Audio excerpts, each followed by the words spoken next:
All right, here we go.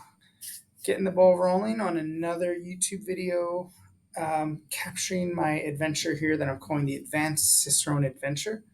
It's early days, but I'm getting some momentum here with wrapping my head around all the studying materials, the syllabus, and all the things that is going to be down this path, right?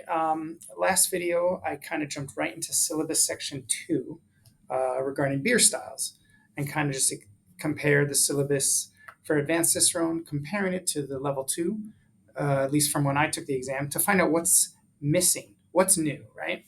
And I'm now going to do the same thing for section 1 because I figure I should go through all the high level 5 sections, right?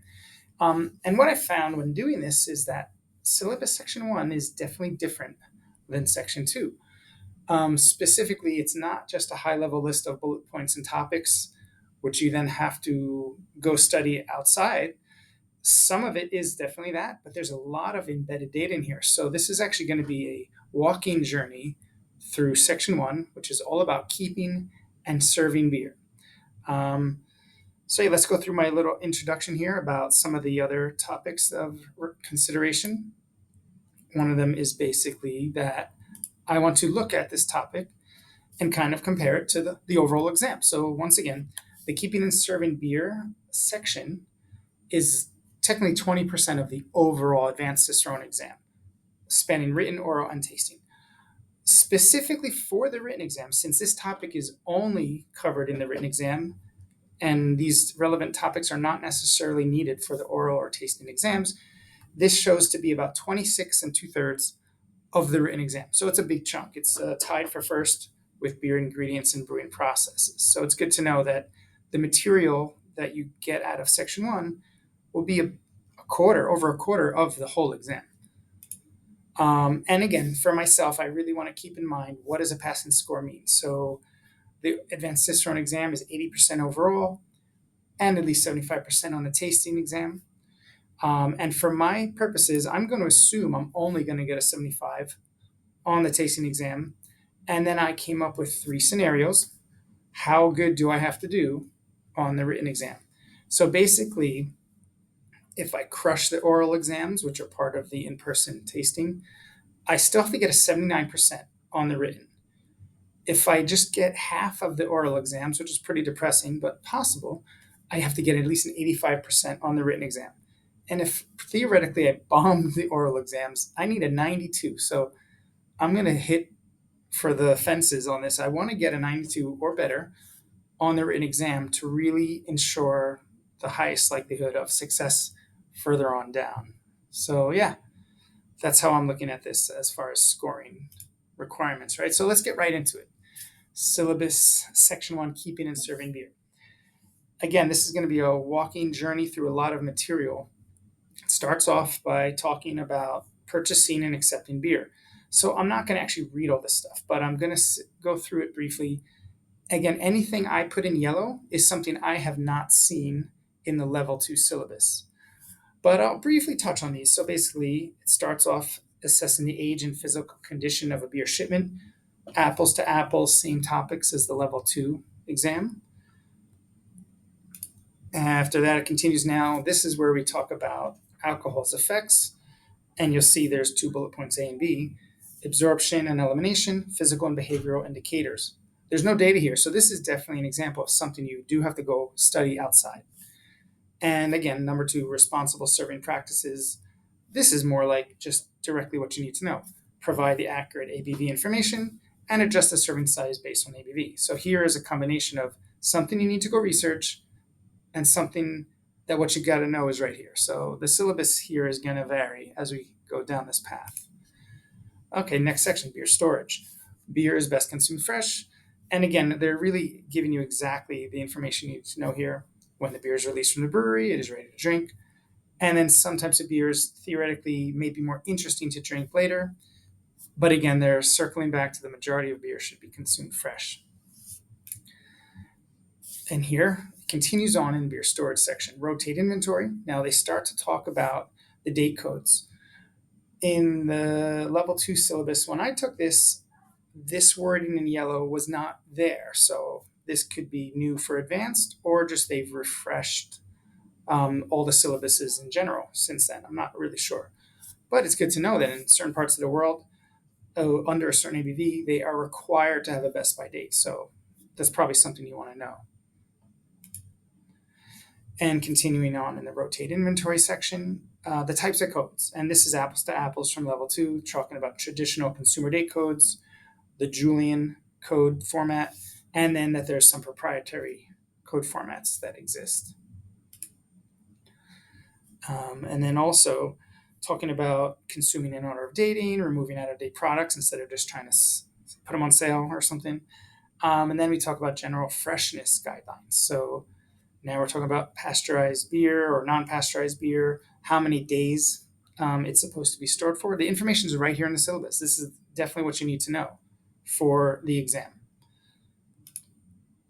And again, they're talking now about bottled or canned beer, how many months you can store certain types, whether they're hoppy or not. The information literally is right in here, probably what they're going to ask you in the exam. Probably also worth knowing a little bit deeper into the why of this. And here we go. So now we start to talk about more beer storage, about storing beers properly. They've added some exceptions for cask beer, which was not previously in level 2. So they are acknowledging that cask beer is not stored at the same temperatures as the traditional beer kegs. So that's definitely something to note. Moving on, we have another section which was not in level 2 at all, specifically under storing beer properly.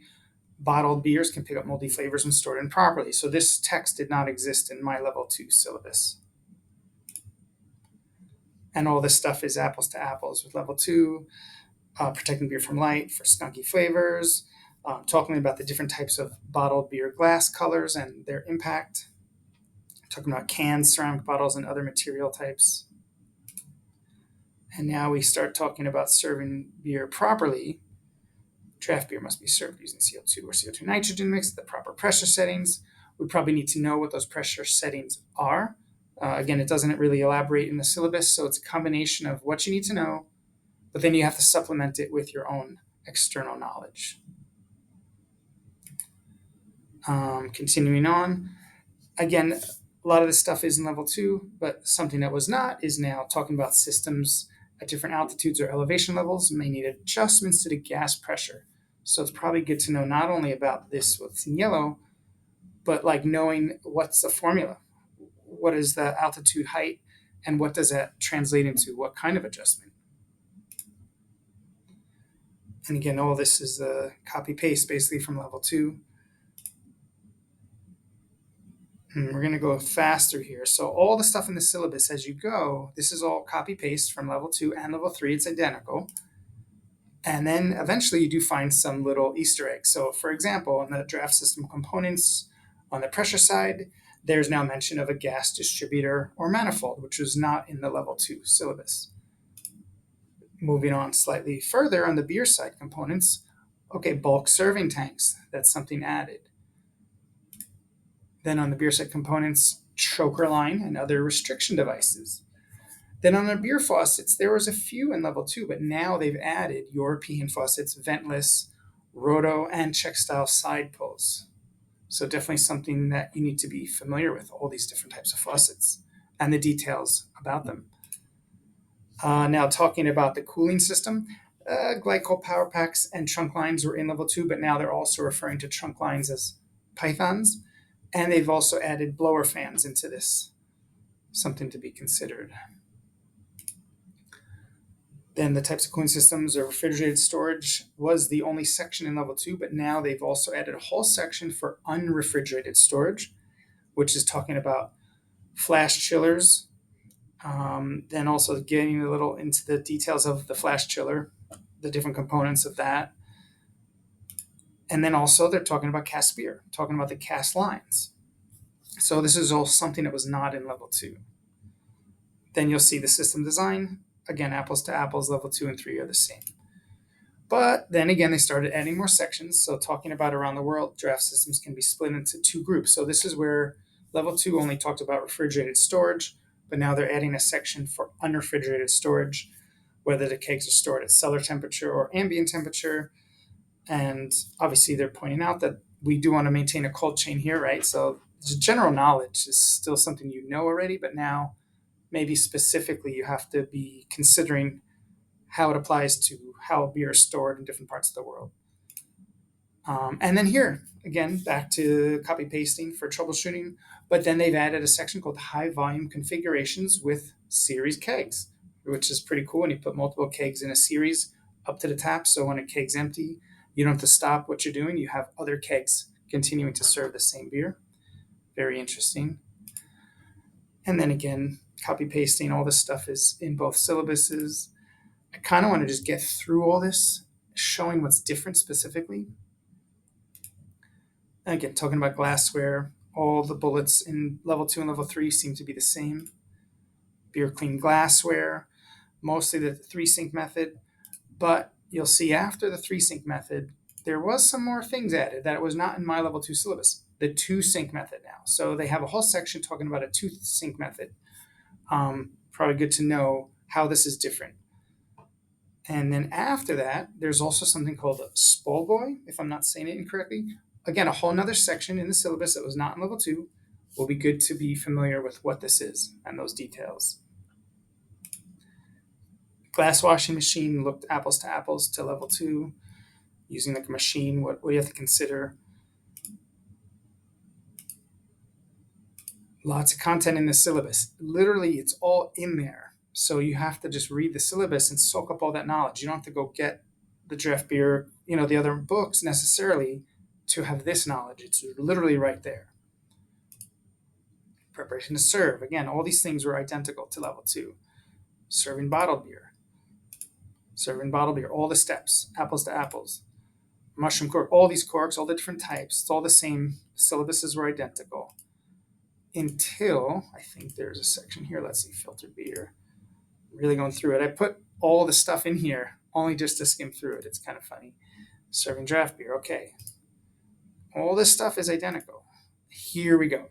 Then they added a little section talking about pouring a beer and cutting with a beer spatula, which is really cool to see when they do it. It says right here, common in Belgium and the Netherlands. And there's considerations here to know about. So this is new material that was not in level 2, at least when I took the exam. Then again, it continues. There's 8 different steps here that they're talking about. Pouring nitro beer, that was in level 2. Changing kegs, changing products on the line, all the same. Other draft service practices, all the same. But then, okay, now they're talking about, previously in my level 2, they talked about party pumps and picnic pumps, but now they're diving into it a little more detail, talking about the hand pumps or single-use CO2s.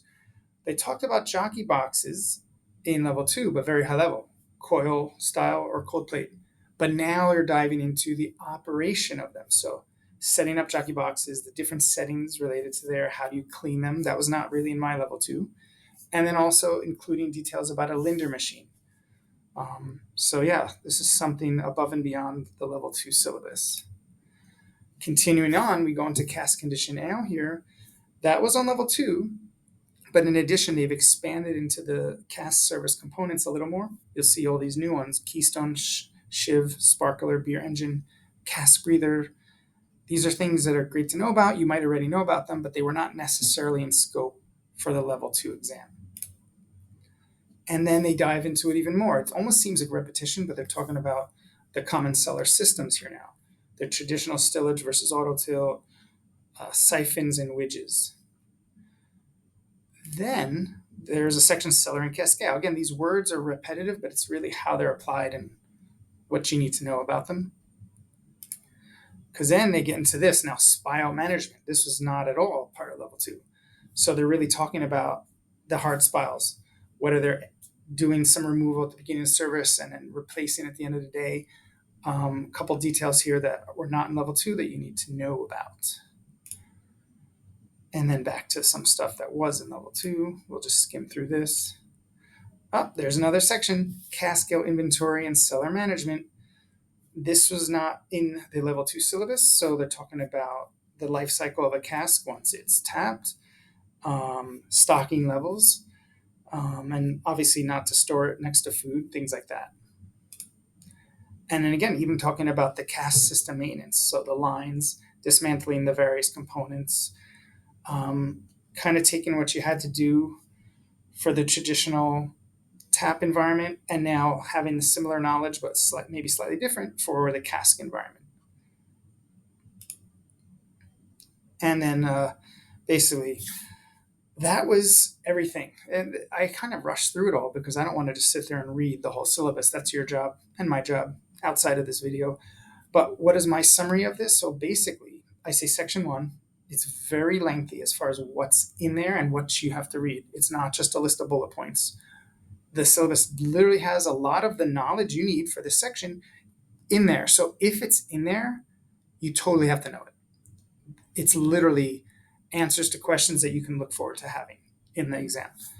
But so what I say here, but not all. So yeah, there's a lot of bullet points that are just topic reminders, which are clearly pointers for you to go do your own research outside, like talking about the effects of alcohol consumption on your body.